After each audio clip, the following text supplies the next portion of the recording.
Montblanc Explorer Extreme. Is it good? Should you get it? Let's talk about it. So I have to dry down on this hand and we're going to spray on this hand. And let's see what we get. Okay, so the first thing you're going to smell a nice juicy bergamot. It's not going to be overly sweet or syrupy or like synthetic. It's going to be very bright, very citrusy. Now, the only downside to this is that this bergamot is not going to last very long. I mean, I'm talking within maybe the first 5 minutes, the bergamot is gone, which is really a shame because the bergamot here is really nice. Instead of like a pineapple or apple opening, which most of other colognes that are in this family, DNA, are gonna have that fruity note. This one doesn't. This one has the bergamot. Once you notice that the bergamot is starting to fade, you're gonna get this amber undertone. As soon as you spray it on, there's like this sweet, almost musky, kind of a synthetic note, which to me signals that there's a lot of ambroxan in here. The ambroxan and the amber are gonna be holding and gluing everything, just not just the bergamot, but it's going to be gluing the mid and the dry down all together. So if you're kind of getting like this weird kind of musky, almost synthetic type of smell in the background, it's going to be the ambroxan in my opinion. And if you're not a fan of ambroxan, this might already not be for you.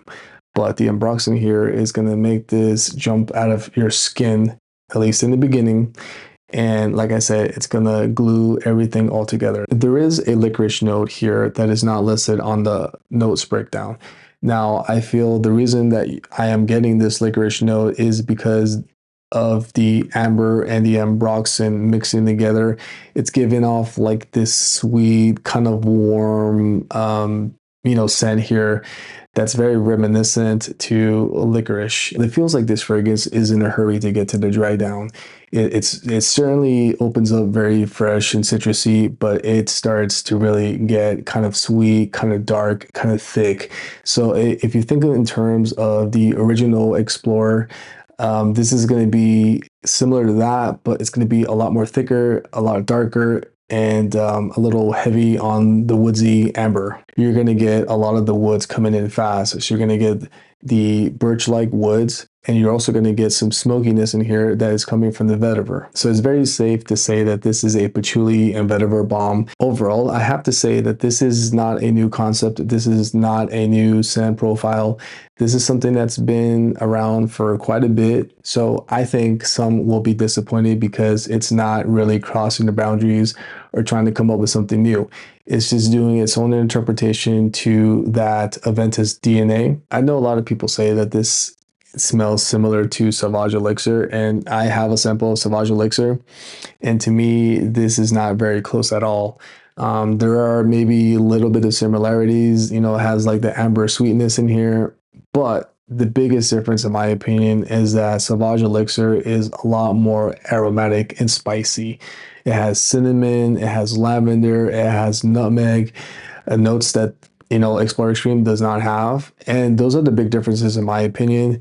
So I think it's in the same ballpark, but to be honest, if you are looking for a Sauvage Elixir replacement for a cheaper price, I don't think that this is going to fit that bill. Sauvage Elixir is in a different level. This is very, very similar to Supremacy Collector's Edition. I would definitely say it's closer to that than it is to Sauvage Elixir. The easiest way to explain the differences between Supremacy Collector's Edition and Explorer Extreme is that Supremacy Collector's Edition is more fruitier and it's more floral. I also think that Supremacy Collector's Edition is a little bit more youthful, and I also feel like it's a little bit easier to wear. I feel Explorer Extreme is not a bad, versatility-wise, it's not bad. I'm not saying it's not versatile.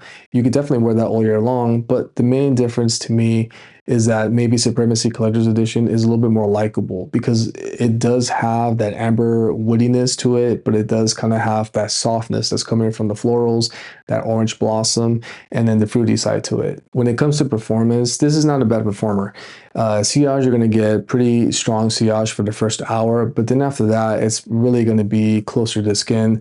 At least in my skin, it's not really projecting. It's creating more of a scent bubble, but if you're looking for like a beast, as because, you know, it has extreme in the name. It's really not extreme as far as projection. It's more extreme as far as the dark notes and the sweet notes and the thickness that is in the scent profile. But in my opinion, that's not a bad thing. If you're the type of person that does not want to really project too far, you want to have this type of DNA, but you want it to sit closer to you, you want it to be more of a discovery type of scent, somebody that gets close to you, then this might be perfect for you. If you're one of the other types that want to project and you want people to smell you as soon as you come into the room, this might not fit the bill for you. Longevity wise, this is easily an 8-hour fragrance. It could last you 10, it could last you 12 hours. Because of that thickness that's in the DNA, it's going to last on your skin. If you spray this on clothes, it's going to last even longer. This is an all season type of fragrance. You can wear this in the winter, you can wear this in the summertime. I would probably maybe not wear this when it's super, super hot, but you could definitely wear it in the summer afternoons or summer nights. I do think that this runs a little bit more mature because it doesn't really have that fruitiness, like that modern masculine fruitiness that's in most fragrances nowadays.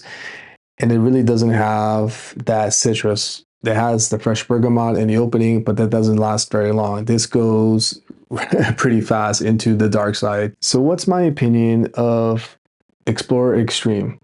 I think Explorer Extreme is a very nice fragrance. I think it was definitely trying to do its own thing, its own interpretation of, you know, Aventus. But I feel like this is a little bit too late. I feel like this is something that a lot of people might find boring because there's a lot of competition with the same DNA. You know, there's the supremacy line. You know, there is Latafa Assad. If you put that aside, and if you just look at the fragrance overall, just based on what it smells like and the performance, I think that it is a good fragrance. Now, for me personally, I don't love it, but I could definitely say that a lot of people might really enjoy this. And there's going to be the other side that are really going to think that this is definitely not worth buying. I hope this video was helpful. This will be my last video of 2025. And I'm hoping you guys have a really nice, happy New Year's. And I will be back in the first week of 2026 with a brand new video. Till next year, guys, take care.